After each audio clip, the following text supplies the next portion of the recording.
Why hello there, Forceful player. My name is Ryan Miles. I'm from On Tilt Gaming, and I'm here to tell you what my predictions are for the event in Collinsville this weekend. This event will be an Ultra Reality Games event where if you can win and conquer all the other players, you'll be able to make it to the Forceful Masters thingamajigger, where you will be able to play for a Worlds invite. And of course, this event, this qualifier, if you will be featuring the European ban list, where they have banned Griffin, Racing Across Darkness, Priscia, the true Beastmaster, and Captain Hook, the sexy, sexy pirate. Let's begin, shall we? So first up, I think that Feyre is going to do incredibly well this weekend. Feyre is a very straightforward deck to build. It is a very straightforward deck to play, and I think it's just the easiest thing to, again, put together, pilot, and then just succeed with. If you're trying to play a different kind of strategy, like the more control-y decks, Control hasn't been particularly popular since, I think, Valentina 3, and even then it was really straightforward to pilot, even except for in the mirrors, where you would get into awkward stealth wars. But again, aggro is king in open formats. When everyone else is trying to build their own crazy ideas, you just play the deck that goes face all the time, and then you beat them down.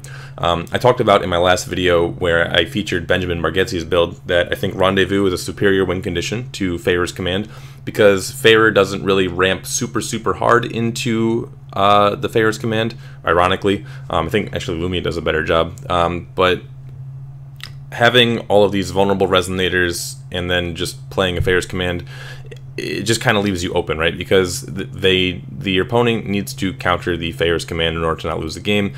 If they're countering Rendezvous instead, you are committing less mana into Rendezvous. Yes, it's easier to counter with Feyre's Spell, which I think is a card that actually might die down a little bit in this format compared to the Priscia Fox meta. But really, the fact that Rendezvous can happen at instant speed means that you're not like devoting a whole turn into trying to win the game. You're just kind of doing it casually, right? You just you're holding open, for example, 4 mana is Severing Winds mana. You want to hard cast a Severing Wind so that they can't Eternal Recurrence you, or you play their big bomb, right? And then if they don't do anything scary, then you can just cast a Rendezvous and just buff your board and continue beating them down with incremental pressure. I don't think that you need to deal 7,000 damage in one turn to win the game with Feyre. I think that your board in general with things like Commander of the Crowd will just be very powerful in chipping your opponent down, so Rendezvous is a much safer and easier win condition, and I think that if you are playing Feyre this weekend, you should be playing at least green-white, and I think an optimal third color would be blue.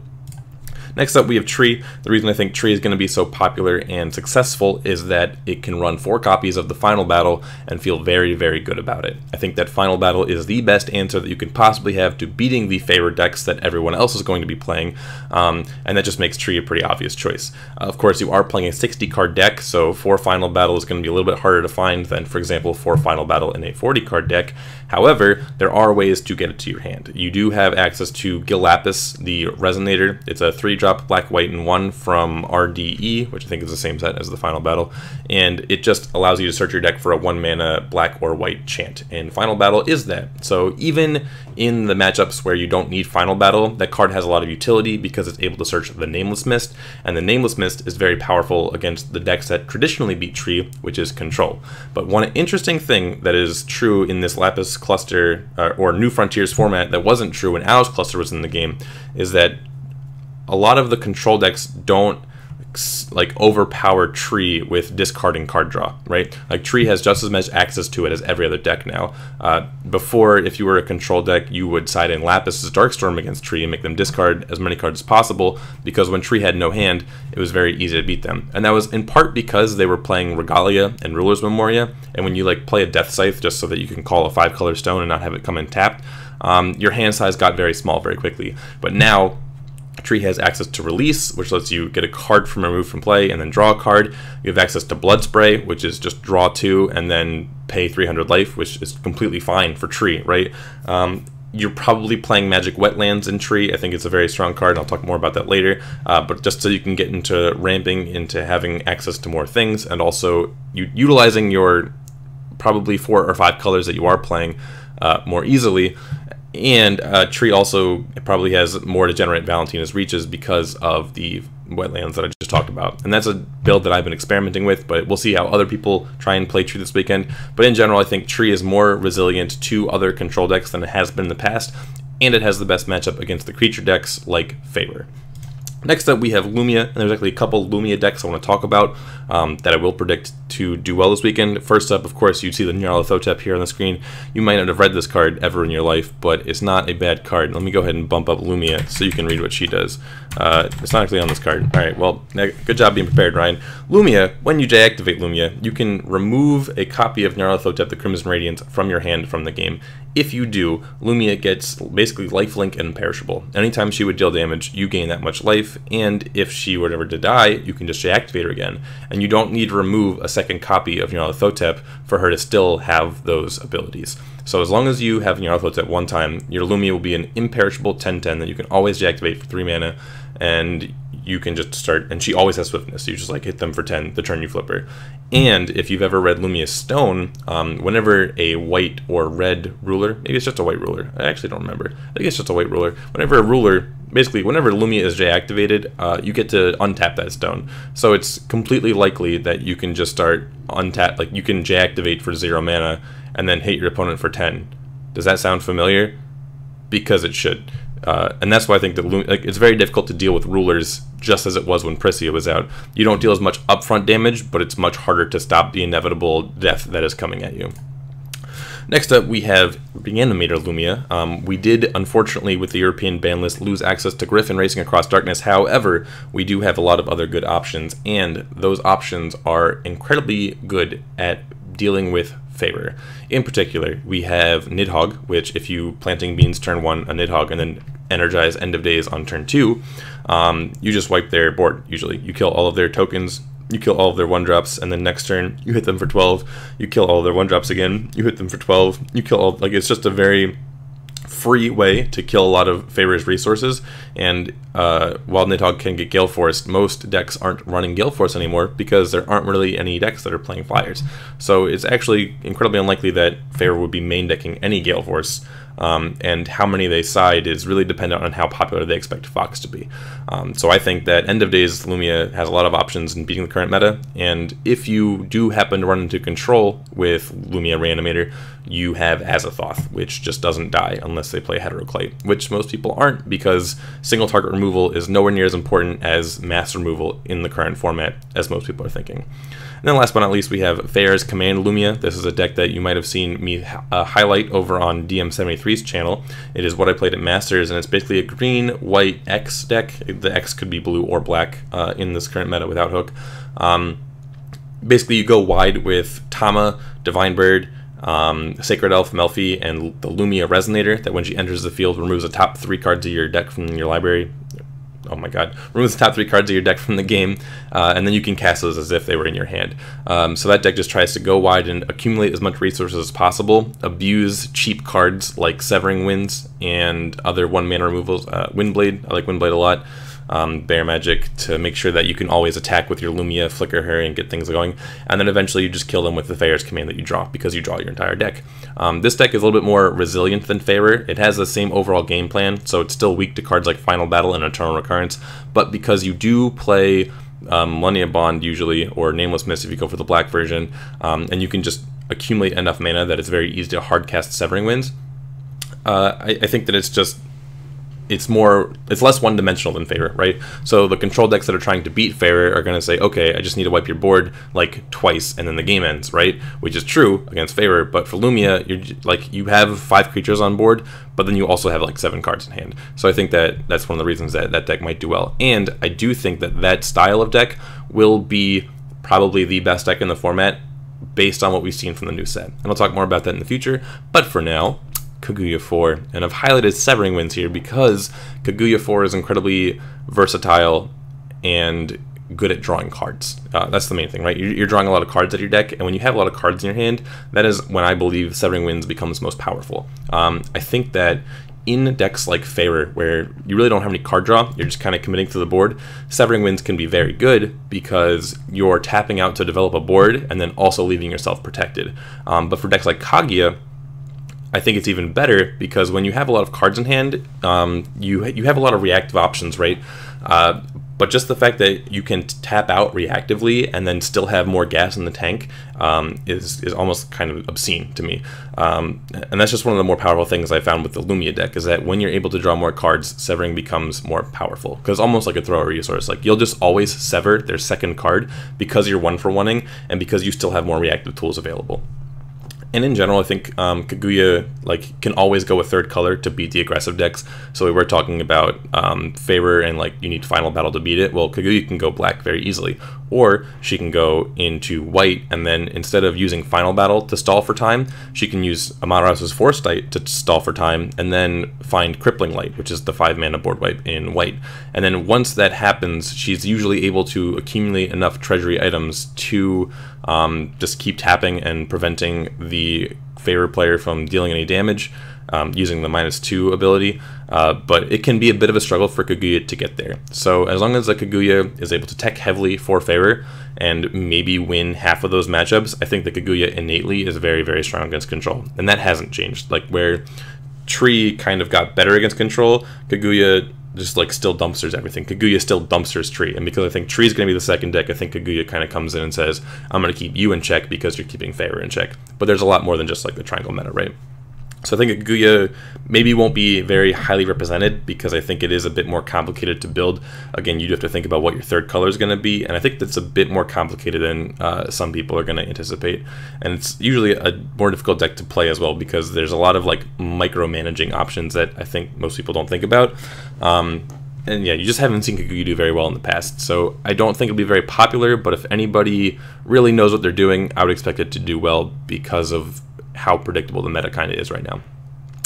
And then I didn't put this on the first page, but I do think it might appear, and I'm not happy about it. I think Makka Gae is going to maybe be the most popular control deck outside of Tree. And I think that Collinsville in particular is the only event that Makka Gae will be able to do well at. And the reason for that is I think that as soon as Makka Gae becomes the control deck to beat, you can just beat it.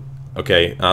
As soon as you know that 20% of the field is going to be Makka Gae, you can now feel comfortable main decking a Shackles of Ice, main decking 2 Shackles of Ice, main decking Neo Barrier, and then siding into 4 of them, and then siding in the extra Severing or extra Favor spell to stop Heavenly Gust, siding in Keys' Call to stop the Grim. This is the example that I think Makka Gae will default to removing additions, because when you do kill an addition with Grim, you're able to search an Urashima Taro out of your deck, which I think is a very, very good card for Makka Gae to be searching, right? So at this tournament in particular, Makka Gae doesn't have to deal with as many additions as they should. So if you just run 2, maybe even 3 Grim main deck, and then you side into the 4th one plus Heavenly Gust, really depends on what your colors are, right? But I think that it's reasonable that Makka Gae could be white. And again, if you're green, black, green instead, you get Heavenly Gust. So you just have a lot of addition removal that you can function with. But after this tournament, when people really catch on that you need to be main decking a lot of Makka Gae hate in particular, then you've only got so much addition removal, and cards like Frigg, for example, can get back additions and then replay them, and eventually Makka Gae just gets locked out of the game, right? Because as soon as the Shackle sticks, Makka Gae can't do anything as long as I haven't played any Resonators, right? As soon as Neo Barrier sticks and I have 8 stones, Makka Gae is just a 9/9, and that is something that does give Makka Gae merit, and maybe I am undervaluing this, but a 9/9 flyer with Imperishable is pretty good. I just think that when you compare that to Lumia, if you really want to look at that style of deck, Lumia blows Makka Gae out of the water. So I think that he'll be popular, but I don't think he'll last in the metagame very long. And just as kind of an outro, here's some cards that I think will be very popular. I talked about some of them over the course of this video.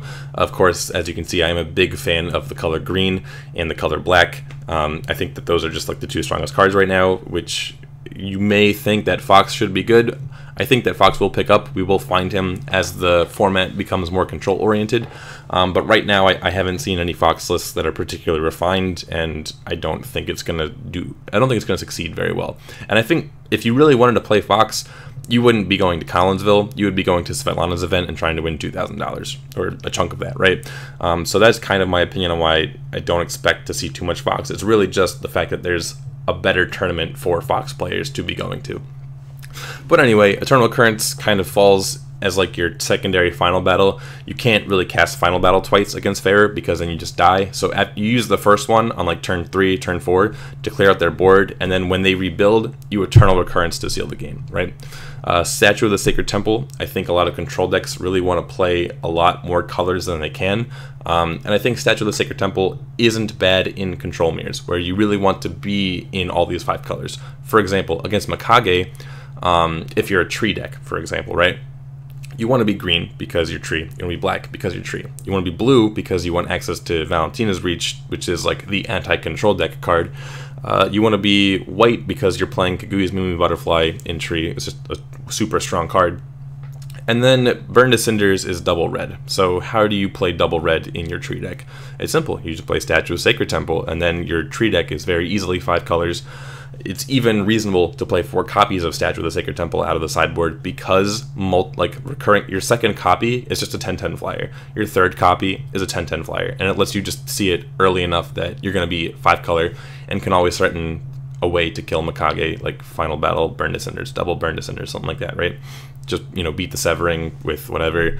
Late in the game, you'll be able to beat Severing, so I think it's a reasonable card for some control decks to be playing. Next up, Millennia Bond. Obviously, we have seen Millennia Bond in another format for a while, but I think this is the format where it really picks up, not just for control decks, but also for the aggressive decks. I think that blue is a very strong color in favor because you do need the access to Shackles of Ice to beat Tree, for example. You want to make sure that Arla isn't giving Tree an extra 4,000 life to ping through your dudes with. You want to make sure that Makka Gae isn't just chipping off all of your guys until you can find the elf that gives you barrier. And then since you're blue, I think that Millennia Bond is the absolute single best way to beat Final Battle, so I expect it to be in every fair deck as at least a 2 to 3 of, if not 4. Next up, Valentina's Reach, I think, is how control mirrors win the game. When you're just both sitting on 6-7 cards in hand doing absolutely nothing, and then you play Valentina's Reach for a shit ton of mana, and then they go, I'm going to counter it, and then you go Fair Spell, and they go Severing Winds, and then your Valentina's Reach resolves because like you sever their sever. Like, you just win the game, and I think that's something that you should be trying to do in the control mirror, is win the game by running them completely out of cards, and if there's one card that does it, it's Valentina's Reach. Next up, I say Magic Wetlands will be picking up because I think it's good in Tree. I think it's good in Charlotte decks, and if I was going to be playing this weekend, I would be playing Charlotte with Magic Wetlands and Valentina's Reach and Millennia Bond and Eternal Recurrence in Neo Barrier of Shadows. So you can kind of see where my bias is. This is basically the deck that I played at Worlds. So Wetlands ramps you into the Eternal Recurrence. Like I said before, you really want to play your first final battle on turn 3 against Favor. So you Wetlands on turn 2, you Wetlands on turn 2, you final battle on turn 3, and then you're set up to Eternal Recurrence on turn 4 because you have 5 mana. I think that's just really strong. It's very difficult for Favor to deal with. They can have the Millennia Bond, but if you go Wetlands, Nameless Mist on turn 1, or turn 2, I mean, like, you have a lot of options to beat out the counter spells and like draw more cards. And last but not least, I think Neo Barrier of Shadows is a card that every black deck should be main decking because other black decks lose to it. Makka Gae loses to Neo Barrier of Shadows, Tree loses to Neo Barrier of Shadows, Kaguya 4 loses to Neo Barrier of Shadows, random 0 Death and Taxes decks have a hard time against Neo Barrier of Shadows. If Fox is still alive, it loses to Neo Barrier of Shadows. I think the format outside of Lumia and maybe Aggro Zero and Favor is very slow, and those decks all lose to Neo Barrier. So those are some little spicy decks that I think might pop up here and there, and maybe we'll see a deck or two oriented completely around all of these cards, if not some of them. And if you're not playing green this weekend, you're a fool, unless you're playing white-red. But even then, I think green-white-red is better than white-red. But that's my predictions for the weekend. If you think otherwise, and you think I'm wrong, feel free to tell me. And if you have any ideas for future videos that you'd like to see, make sure to leave a comment in the description. I'm currently planning on talking about the ban list. That's my priority, and I hope to talk about that soon. So I hope you guys enjoyed the video. Thanks very much for watching, and have a great weekend.